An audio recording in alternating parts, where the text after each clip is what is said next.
Hey guys, this is John. I'm doing a kind of a different style today where I'm just going to go over some of the techniques that have helped me for doing readings. A lot of people I've noticed on the channel have questions about how to really, I guess the word is how to really make decisions that would reflect their ultimate purpose. How to make decisions with not just superficial information, but I guess you could say like spiritual information. And so for me, one of the biggest things has been doing tarot, and the reason for that is because I feel like tarot offers two different perspectives, and depending on your personal path, your own beliefs and everything, these two perspectives, I'm not saying they're the only way to think about it, but they are, I think, one of the more common ways that people tend to think about it. And that's one way is that tarot reveals kind of like unconscious desires by providing you with a system of like basically there's different kinds. Obviously there's oracle cards and tarot cards. There's lots of different systems out there that are actually used for different purposes, but I think for this one perspective I would say a lot of people use tarot for divination, and I feel like that's probably one of the least, I feel, approachable methods for using tarot, just because it really does require, I think, honing and really practicing this skill to the point where the superficial, I guess it's not really superficial, but the very basic mechanics of it become a very automatic thing, and then underneath that comes all the intuitive parts of it, where you get clues, signs, messages that aren't as obvious as what's in a text or on a picture, but that somebody's intuition is able to connect lots of I guess you could say dots, and to actually use those connections, and along with gut feelings and messages from their spirit guides, to come up with something that reveals some kind of hidden or underlying message that wouldn't be very obvious.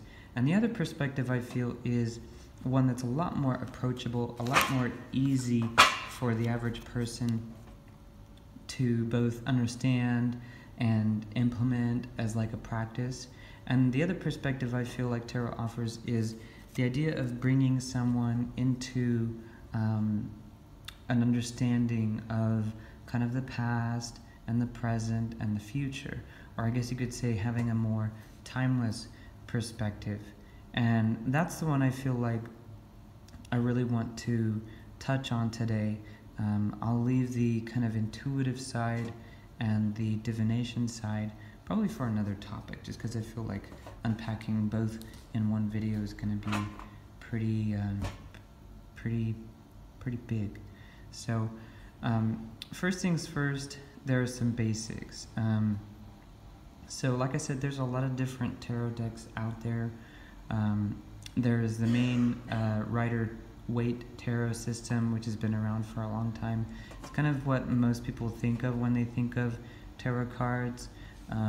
There's also other forms and other methods of divination. One that I've picked up because of my own personal interest and sense of connection with Norse mythology is these runes. And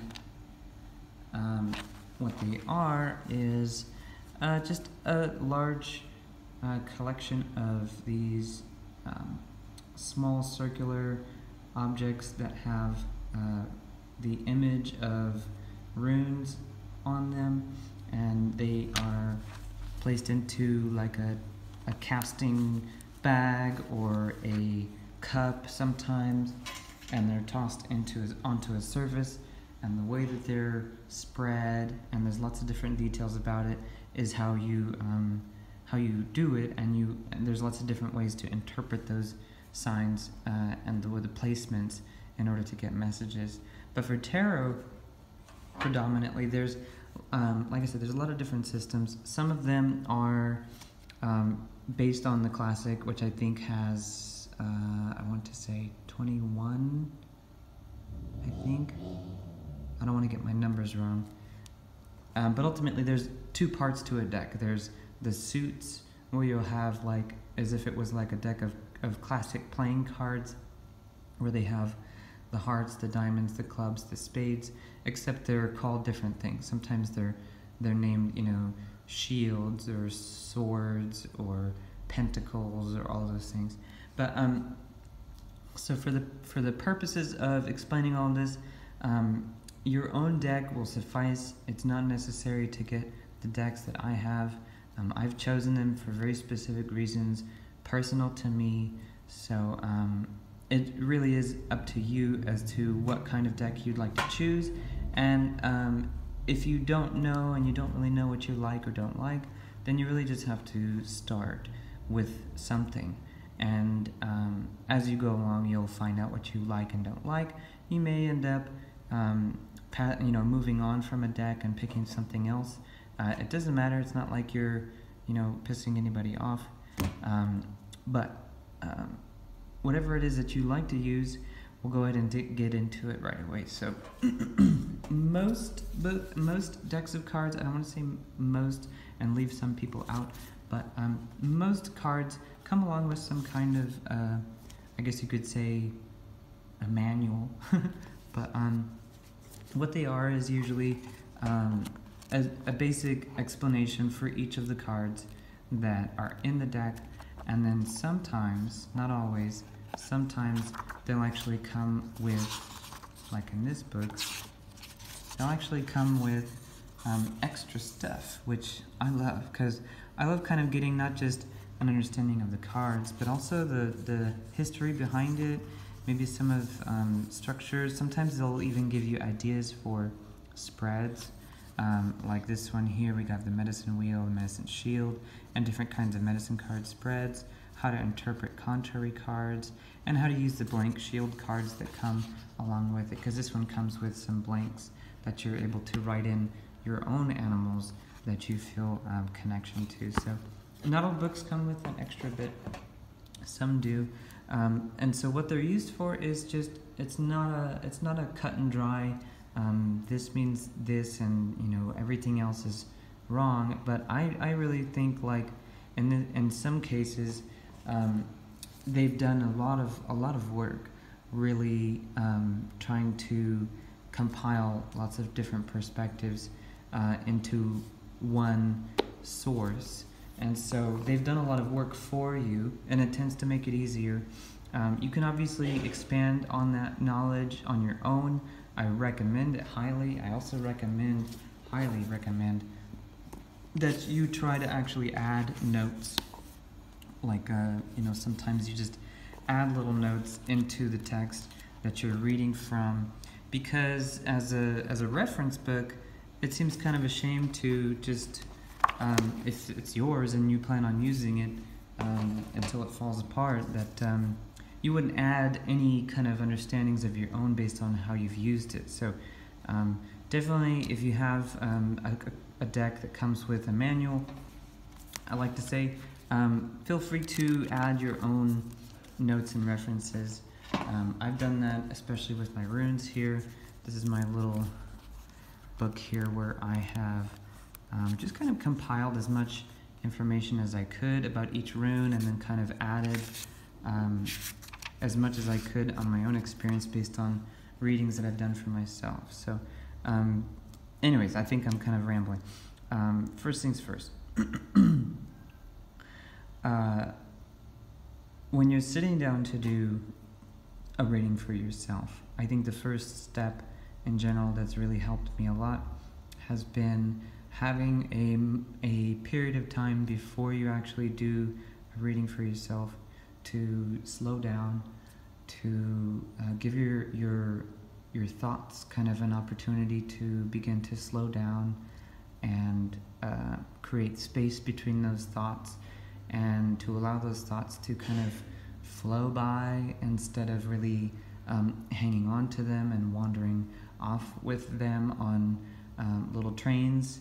And so I would say just a personal recommendation would be spending at least I don't know, at least 5 minutes really just being still. You can meditate if you want to, but in general just being still, creating awareness in your body of just, you know, your hands, your feet, your hips, your legs, any kind of sensations. You just want to kind of expand your awareness of what's going on in your body, because I feel like that really allows a lot more, I guess you could say, of information to come through that wouldn't always be on a very conscious level. And so the more you relax, the more you slow down, the easier it is for you to pick up more information. So the next thing I would say is you want to actually spend some time really focusing on what it is you're coming to the deck for. If you have a specific question in mind, maybe sit with that question for a little bit before you just jump right into it, because it's really important. I think especially a lot of clients of mine, when it comes to these situations where you feel like you need guidance, there's this really a sense of urgency, a sense of danger, sometimes a sense of I don't know, I guess you just feel really rushed. You really want to know the answer. You really want to know the truth of the situation. And when you slow down and you start really just pacing yourself before getting into it, I feel like it really allows as many opportunities as possible for that information to come through, because a lot of times it comes through in ways you don't expect. And honestly, I would say like 90% of the time it comes through in a way that you don't expect, with words and messages that you don't expect.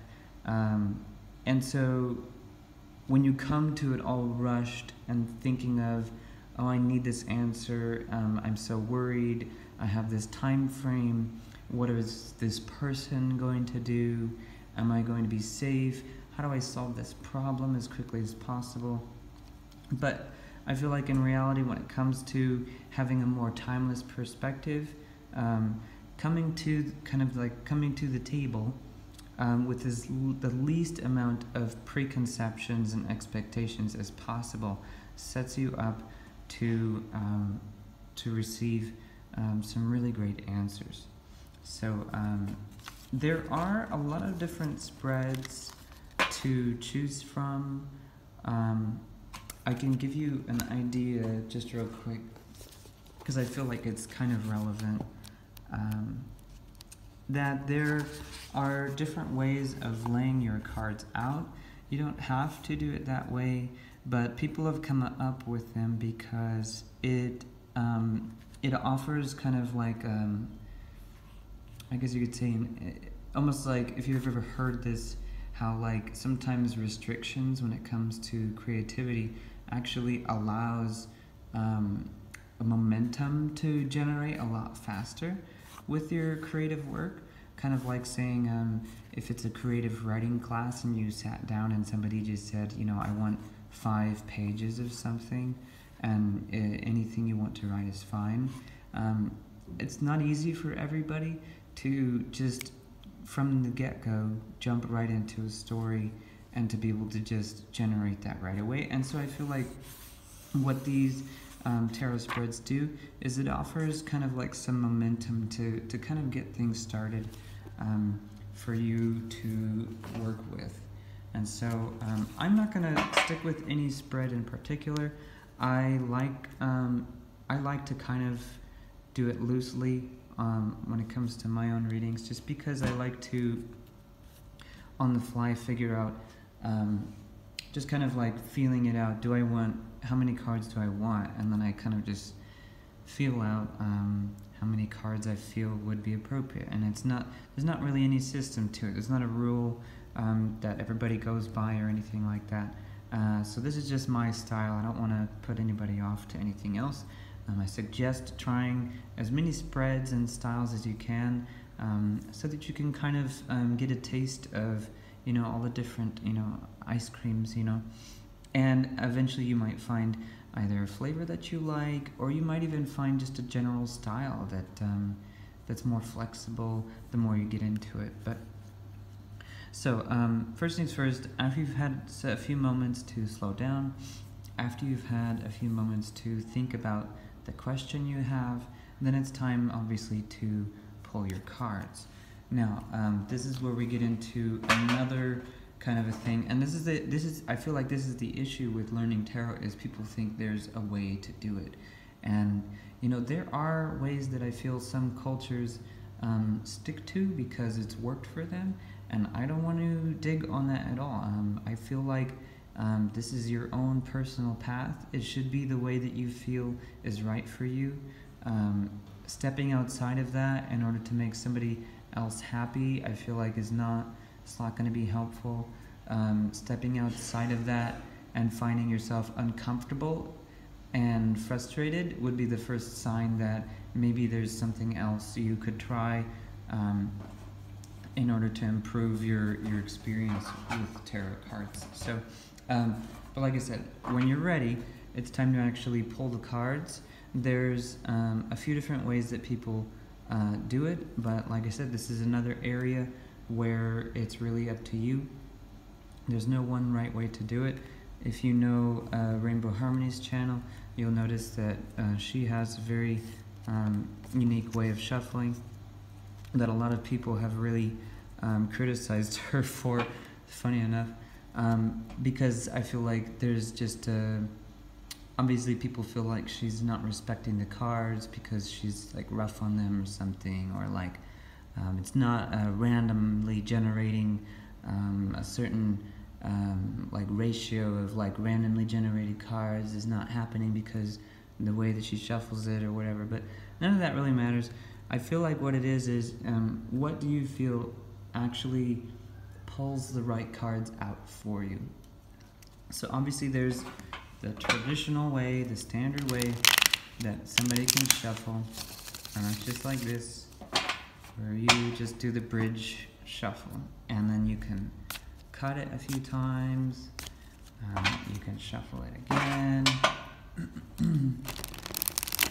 Some people even do like where they just kind of spread it out and then they shuffle it around like that, and then they lump it all together again, and then they probably like cut it once or something like that. Everybody has a very different way. Like I said, I feel like the important thing here is, what do you feel is actually bringing the right cards to the top? And you can try different ways. Whichever way you feel ends up working, just stick to that until you feel like it's not. And like I said, I don't feel like there's any specifically right way to do this. So, but once you're all ready and you're ready to pull cards, like I said, this is the moment when you're ready and it's all ready to go, and you've got the card that you're ready to pull on the top. At this moment, I like to say these kinds of things just because I feel like the most important part when doing tarot is understanding that it's you coming into an interaction with your cards, and your perception and your understanding and expectations of what's happening here changes. It changes what comes out. It changes your messages. It changes. It just changes everything. So I like to say, when you're sitting down to ask a question, that you do something along the lines of you mentioning that you're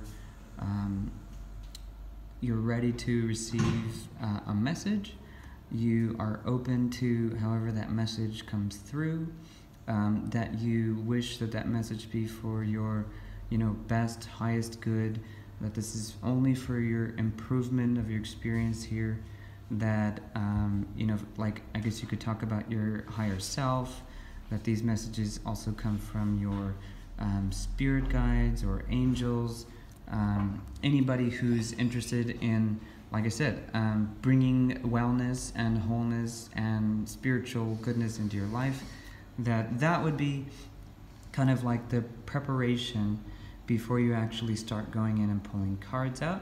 Because I feel like once you do that, the image has already hit your head, things are going to start coming through. So you want to make sure before you do that, that you actually kind of mentally prepare by saying a few words, just to kind of get yourself in the right mind frame. And then the last thing, obviously, is that you pull a card. So if you feel like pulling multiple cards, you can do that. Doesn't matter how you do it. You could do it like this. Like I said, there's different spreads. Doesn't have to be done in any particular way. You can do it on top of each other or scrambled up or whatever. And once you've pulled your cards out, then if you don't have any experience with the deck yet, this is where you would start. You would literally start from, you can start from left to right or right to left. It depends on what you want out of the layout and how you want that. You would go to each individual card. You can pull up the book. I know this is sounding like really, really like simple, like I'm going really detailed, but I feel like a lot of people have been asking about this and I feel like it's important. So in this case, it has an image in the book. It also has a nice little poem where it says, "Coyote, you devil, you tricked me once more. Must I sit and ponder what you did it for?" And then it has a huge couple of pages. That's what I love about this book, is it's full of poetry. And then it also has, not all books do this, some of them do. Some decks don't even offer or even suggest having a contrary reading of a card, because it's just how the deck works. But some decks do, and they offer a contrary position. And in this case, in the book, a lot of times people think that contrary positions means a bad thing. There are different ways that people interpret contrary positions. It could be anything from yes, the complete, opposite of this medicine's general message, or it could be the complete lack of that medicine in your life. It could also be, some people like to look at contrary positions. By the way, this is a contrary position. I don't know if you know that. Where it's actually, when it's pulled out, it depends on how you shuffle the cards, obviously. But when it's pulled out, it comes out upside down next to other cards that are right side up. Obviously, that's how you know it's upside down. But the contrary positions, for some people, they actually consider it to be maybe a delay for that energy or for that message. As in, like, if it was another deck of cards and it was saying that it was upside down and it was something like the Fool, they would interpret it as something has been pushed back or delayed or minimized, or I guess you could say shrunk in its scale or effect. And so it's up to you how you like to interpret it. You can try it out, try it on for size, and see if you like it. And then you would go through, card by card, reading each one, getting a general feeling of what you feel like the message is from that. And then when you actually look at it all together, depending on the spread that you're doing, some spreads actually have a position that represents something, like it might be past, present, and future. So in this case, this message here would say that there has been an energy of kind of like a mystery and chaos and unpredictability and self-sabotage and those things, and that has been something that's been present in the past, but that now you're shifting here for the elk. It's a very spiritual time for you, a lot of evolution, a lot of big perspectives coming into focus. A lot of I think you get the picture. And then if it was for the future, it would say, this is in the future you're going to have some kind of a opportunity to really just take action, that you're going to finally realize what it is that you need to do, and that as soon as you realize what you need to do, you will know that you have to do it, and you will begin taking action, and things will begin moving forward. So that's one way to interpret it. If it was past, present, and future, that's based on positions for spreads. But another thing I wanted to mention is, how do you actually feel like you can pick out, or I guess you could say single out or filter out noise, or messages that you feel are superfluous, or are kind of like here's the core of the message, and there's like the sense that there's other details that you picked out of the information here that you feel may kind of resonate with you, but are kind of on the outer shell of that message, and so you kind of have to peel it away and get to what is the nitty-gritty. So for that part of reading, my suggestion is to really think of it as if you're reading a story. Now, in a story, you're going to go through character development and different scenes and actions and dialogue. And so I compare it to reading like a novel where there's a story going on, because for me, this is just how it works for me. For me, I like to think of it in terms of, what are parts of this messages here that stand out to me as deeply meaningful, sometimes funny, sometimes painful, or something that provokes an emotional reaction or a negative thought. Sometimes those are also really important to pick up on. So I'm going to read through this real quick. Bear with me, because I want to kind of really actually give you a real example. So it says, Mountain Lion, this is Mountain Lion, by the way. It says, Mountain Lion, O kingly leader of sleek feline form, touch my heart with courage, then sound the alarm, that I may lead with foresight, assurance bright and true, to carry on the spirit of the strength I see in you. So that's their little poem that comes with it. And then it says here, Mountain Lion can be a very difficult power totem for you to have, because it places you in a position to be a target for the problems of others. You could be blamed for things going wrong, or for always taking charge when others cannot. You could become the perfect justification for the insecurities of others. Mountain Lion medicine involves lessons on the use of power in leadership. It is the ability to lead without insisting that others follow. It is the understanding that all beings are potential leaders in their own ways. The use and abuse of power in a position of influence are part of this great cat's medicine.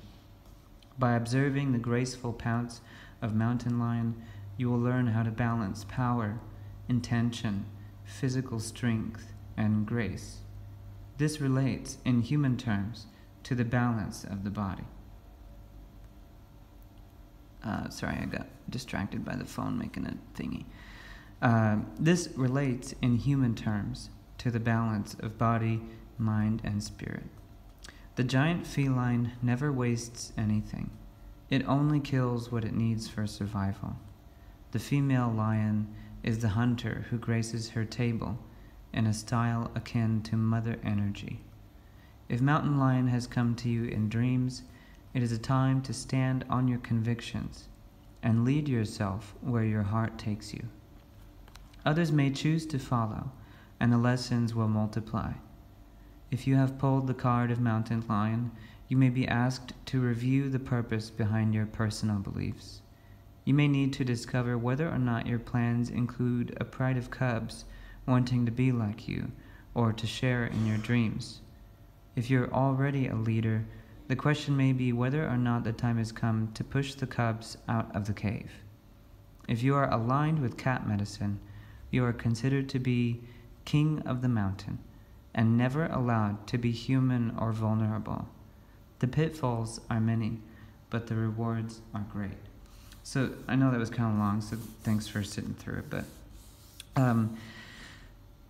what I was trying to really show is, if you're listening to that and things really popped out to you, think of it as if it was a story.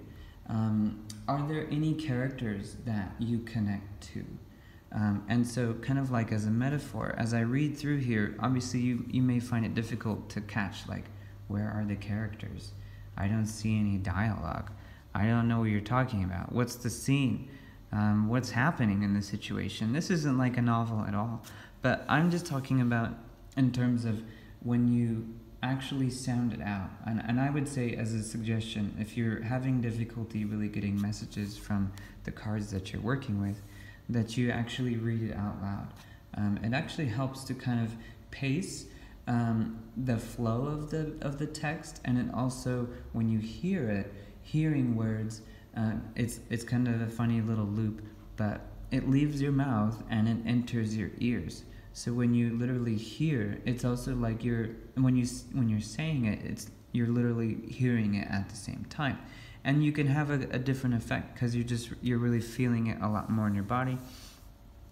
It kind of offers this pseudo objective point of view when you actually hear it with your ears, as if you're hearing somebody else say it.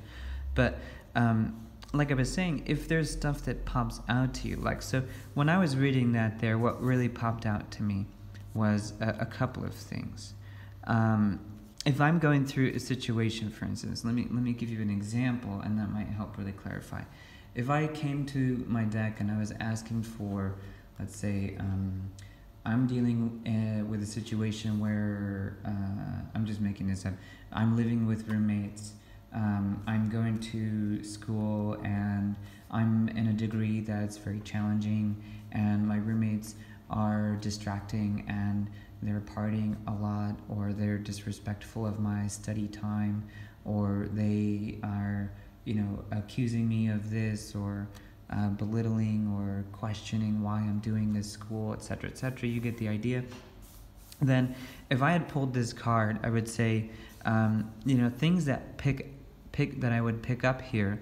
First of all, is if I'm in a situation where I feel like I'm being attacked, I'm trying to do something that I'm really passionate about, but I find that the situation around me makes it really difficult, that resonating with this concept of leadership being a difficult thing, sometimes it's important to realize that the things that are the most valuable to you are going to be the most challenging and difficult to get. Because most of the time, the things that you value the most are the things that you don't have, or the things that you feel are the most out of reach. And so to have something like this say, Mountain Lion can be a very difficult power totem for you to have, because it places you in a position to be a target for the problems of others. And you would sit there, and as you read it, you'd be like, oh my God, it's totally right. I am getting like a target of other people. Maybe I do have this as a totem. And you could say you could be blamed for things going wrong, or for always taking charge when others can't. And so you would be like, oh my God, they're so right. Like every time I try to speak up and say like, yeah, you guys, like maybe we should set up a schedule where we can all like get the things that we want, and like that way I can have a decent time studying and you guys can have a decent time partying. And they're just like, yeah, whatever, you're stupid or whatever, that kind of stuff. Then you would really resonate with that. But if you're in a different situation and you were reading this, maybe it wouldn't resonate. So you would keep moving on through the situation until you're noticing that it's kind of telling you something that you feel is connected to your current situation. That's one clue that you can definitely use, is how is this connected to your current situation? And then second level of it would be, how have your physical sensations been lately in relation to the reading of this? It talks about grace, it talks about physical strength, how to balance power, the balance of body, mind, and spirit, So if that were the case, you would want to start thinking, okay, have I really been feeling like I've had physical balance? Then this would be a message for you.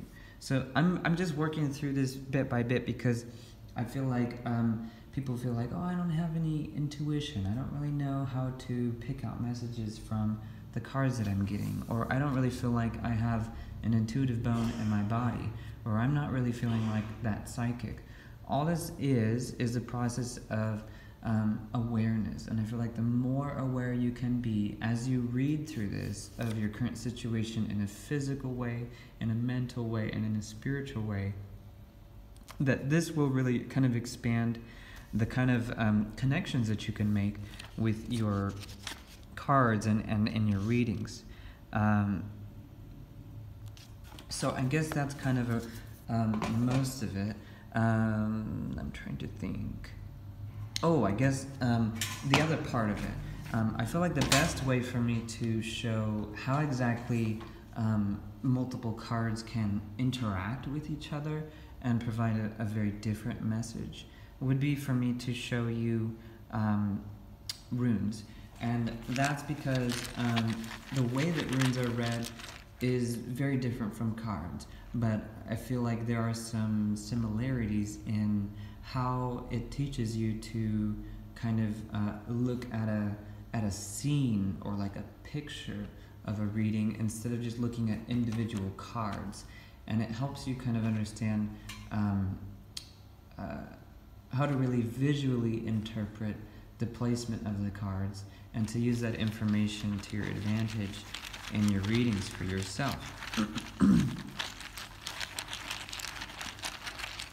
So, I'm going to say here, my question for my runes.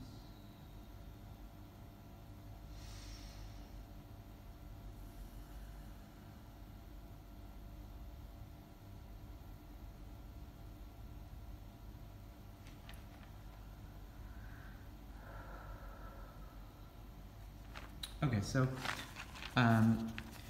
I like to kind of breathe into the bag as I'm thinking of my question, sort of a way of like breathing the question into the bag with the runes, so that it's like I'm breathing that kind of energy of the question onto them.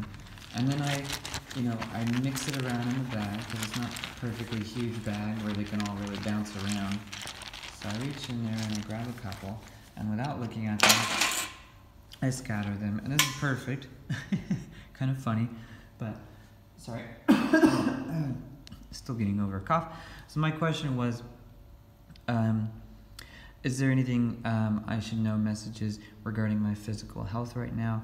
I've been getting over a chest cold. Both me and Rainbow Harmony have been getting over a chest cold. It's just really lingering. It's really not wanting to go away. The last place we were at, I think, was extra dusty, and I think it's been preventing proper healing from it. But now that we're out of the place, I feel like it's getting better, but still. So I pulled out these runes, I tossed them onto the table. Here they are. We've got 1, 2, 3, 4 came out. All of them are turned over. I don't know if you know this, but I made these runes myself. So on one side there is a single kind of a brush mark that I've made to indicate that it's just kind of like the other side of the rune. I don't know why I did it, I just felt like I needed to.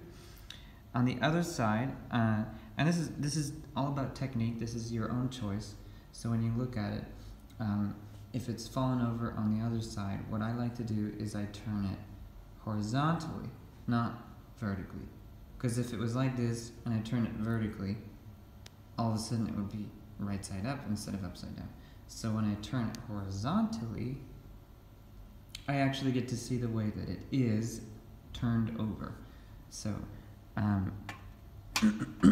for me, when I see runes that are turned over, I like to interpret it as messages or situations or truths that are hidden, first of all, or that are actually in a state right now where they are kind of being, suppressed, I guess you could say, where it's kind of like the energy it has some kind of a pressure on it due to the current situation, and it's keeping them kind of turned over. I guess that's what you could think. And then another thing with runes is I like to say, if something is actually physically on top of another, that they're definitely, first of all, related in the message, as in you should try to interpret both of those as part of the same message. And then secondly, you could also say that one actually covering another, you could interpret it as one might be either a higher priority, depending on what the message is. It could also be that it is, what's the word? It is adding to, or maybe also suppressing the energy of the other one. It can also be where, I'm trying to think.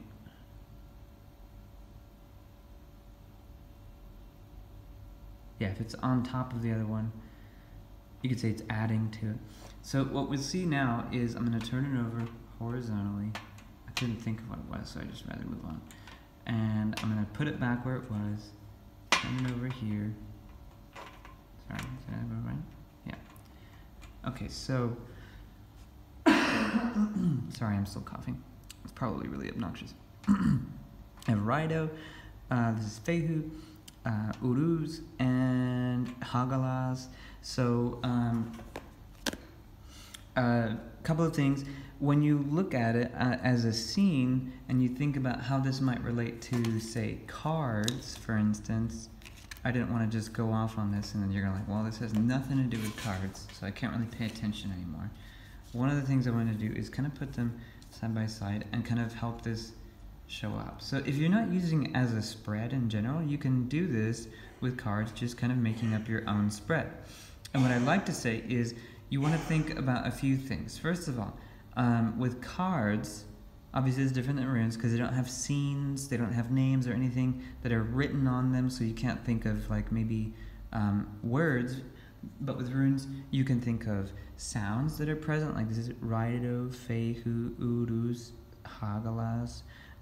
You can think of common themes, like Raido is about transportation and travel, Hagalas is kind of like rainstorm and hail and destruction or chaos or suppression and those kind of things. So you can go through the individual runes and think of, are there common themes that they're all discussing? Like, are they all talking about destruction or something that's kind of like generally chaotic or negative? Are they talking about outward movement or inward movement or distraction or slowness or that kind of stuff? So when you look at your cards, what's helpful with cards is you can actually start thinking about, are there common themes visually? So in this case, I pulled 3 cards that honestly visually don't have very much to do with each other. 10 of Love, 6 of Swords, and Esclarement de Foi. Here you can see she's sitting on a throne, she's dressed in red and this kind of burgundy color with some, it looks like wheat maybe, I can't see, a bundle of wheat or something. She's inside a castle, so visually that's what's going on there. Single here, guy with a sword in his hand and the castle of a nice pretty city in the background and a path carved out, but there's a thicket that he's kind of hiding behind. And the last one, a single person at the head of a table with all these people sitting on the side. They're all eating. There's a grail there kind of floating above it all. And they're at a table, looks indoors.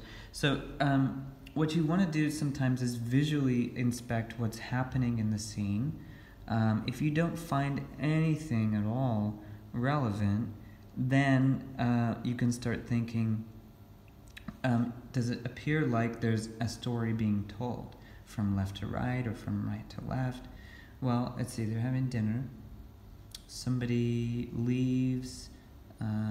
They're going to a city. They have a weapon. Maybe they're trying to find somebody. And there's somebody here. And you can like try putting together a story for yourself.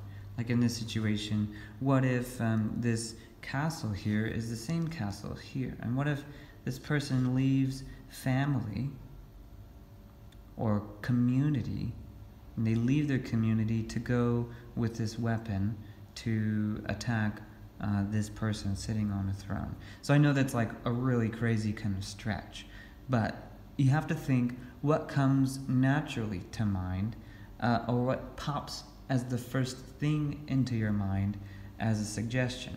And so the problem that most people have is they feel like they don't have a creative bone, so they just start making up stuff that sounds really, really, I guess you could say, logical. And that's the dilemma that most people get stuck in, is what's logical, and like, what if it is the first thing that pops in my head? Shouldn't I just go with it and then maybe through experience learn which ones ended up being right and which ones ended up being wrong? Yes, I feel like that's the case. So if you feel like you have a little bit too much logic, like I said, the best thing you can do is start off your readings by clearing your space, clearing the negativity. Sometimes you can burn, kind of herbs, or have oils that kind of help your mind remind yourself, remind your body that, hey, it's time for this thing that I usually do where I have this smell in the air, and it reminds your body to like, okay, it's time to relax, it's time to sit down, it's time to slow down, it's time to get creative in the mind, and to sit down and listen to messages and to be on a high vibe. A lot of times that routine and that kind of ritual of it all actually helps to prepare your mind and to prepare your body for this situation, and it helps kind of release a lot more of that kind of creative juice in the process. So when it comes to reading spreads and multiple cards together and getting extra information out of it, that's, I feel like, the best way to do it. So in this case, I'm going to show you how I would do it here. So I have, at the beginning, I have Fehu. You'll see here, Fehu. Abundance, hope, success, happiness, cattle, bartering, potentiality, original fragmentation of the universe and the potential / actualization of our consciousness, our ability to create value for others and expand consciousness, the archetype of the herder. There's feminine nature, semi-materialistic, domestic and home-loving, keeps and sells herd animals, very wealthy, has power and influence in the tribe, etc., etc. And then on top of that's sitting on top of Uruz, which is raw power / energy, flowing movement, freedom, action, courage, tenacity, understanding, sexual desire, masculine potency, the shaping of power and pattern, hypnosis, rhythm, sexuality, archetype of a chieftain, a highly masculine warrior spirit, tall, broad, big-muscled, taller than others, self-controlled but bull-like, so I guess you could say stubborn, wears the skins of animals like a barbarian king. The totem is the Oroch, which is a Euro buffalo. His forcefulness is intimidating to weak-willed individuals, not a very brute, stern, forbidding, so he's not like very wild or like unkept. Very stern and forbidding. Will push over other weak-willed people, maybe even bully others. Inspires loyalty, loves the mountains of Jotunheim. So you can see here, abundance, this fertility, cattle. It was like a really big symbol of fertility and abundance in the Norse mythology. But if you look at it, it's turned to the side. It's turned faced off this way. Originally, the rune is written like this, but it's turned off to the side, and so is Uruz here. So you could say it's as if whatever the symbol is, if you just kind of turn it on its side and say it kind of went wonky or crooked, that would be a good representation. So what it's saying, though, because this was turned over, is what I'm not seeing here in my physical body is there's a stagnancy. So if you look at Rido, it's talking about movement, travel, enablement of action through transportation and movement, but it's reversed. So since it was hidden, it's telling me what you're not seeing here, what you're not getting here is this stagnancy, physical stagnancy. So it's telling me I need to work out more. For Fehu and Uruz here, abundance and kind of this aggressive male archetypal, primal, sexual, raw energy.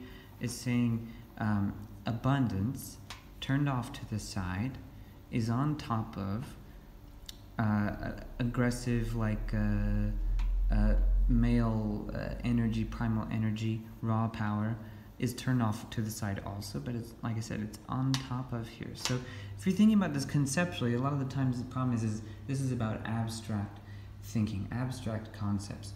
So you kind of have to come up with your own framework for how you kind of piece together these stories. And if you don't know how to do it, I would suggest practicing stuff like creative writing, painting, but not painting by numbers or not painting what other people tell you to paint, painting whatever you feel like painting and seeing what comes out. These are great ways of practicing, I guess, the idea of storytelling. And then Hagalah's here, and it's right up here, so it's telling me there's some kind of, well, let's see here real quick.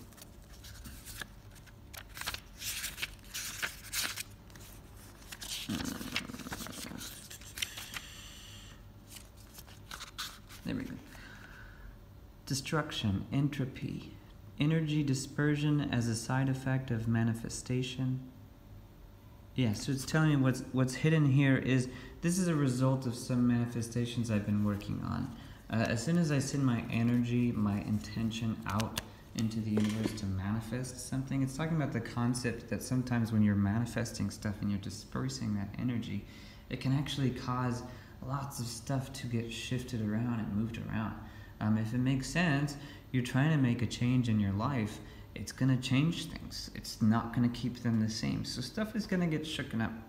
But like I said, this is all turned over. So you have to think about it that way too.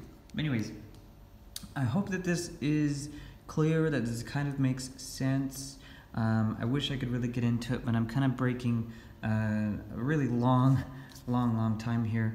And I want to kind of wrap up here. So if you have any questions, I'd love to help you answer them. This is regarding just doing tarot for yourself.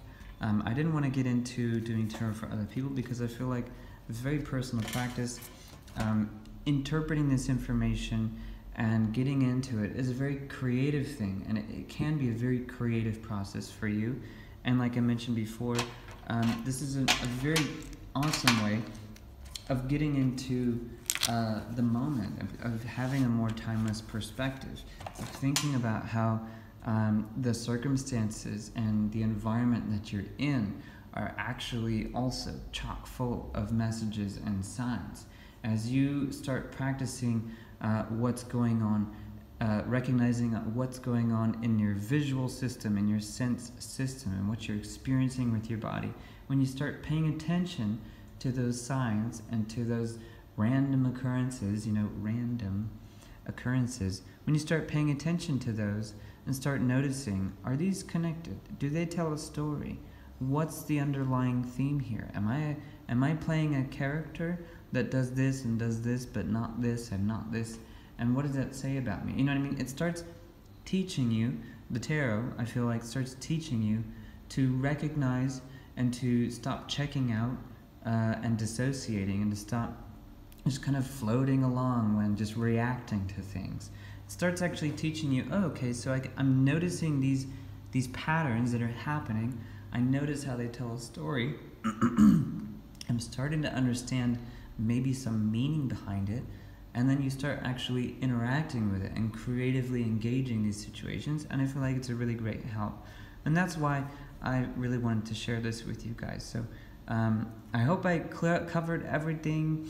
If you feel like there's something maybe else that I could really touch on regarding readings, feel free to comment below. If you liked this video, go ahead and hit like.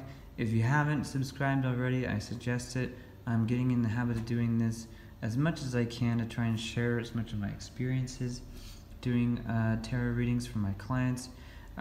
So I'm also going to put a link down there that will show you kind of the other link also to Rainbow Harmony's website, where I offer consultations through either Skype, or I can also record a reading and send it to you.